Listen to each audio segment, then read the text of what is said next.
ሰላም እንዴት ናችሁ? ፍቅረ ማርያም እባላለሁኝ። በዘመናዊ ግብርና ዘርፍ ተመራማሪና አማካሪ ነኝ። ዛሬ ላካፍላችሁ የወደድኩት ድሮንስ በግብርናው ዘርፍ ያላቸውንና ለወደፊት ሊኖራቸው የሚችለውን ሚና ይሆናል።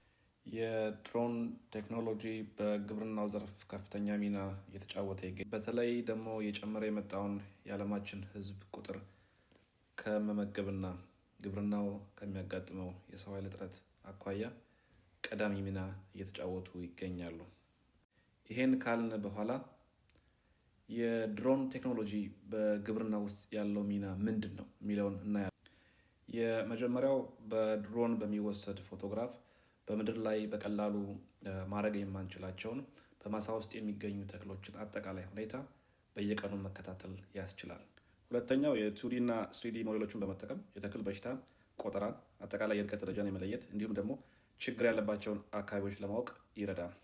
ስለዚህ ማሳ ውስጥ ያለውን ችግር በቀላሉና በፍጥነት በመለየት አስፈላጊውን እርምጃ ለመውሰድ ያግዛል። ሌላው የድሮን ቴክኖሎጂ በመጠቀም ጸረ ተባይ መርጨት፣ ማዳበሪያ መጨመር፣ አሁን ደግሞ ከብቶችን ማገድ ይቻላል።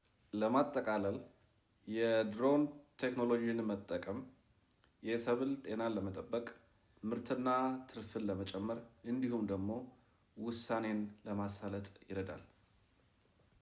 ለዛሬው ይሄን ካልን ዘንዳ በሚቀጥለው በምንሰራው ቪዲዮ ጠለቅ ብለን ድሮኖችን እንዴት ለግብርና መጠቀም እንደምንችል እናያለን።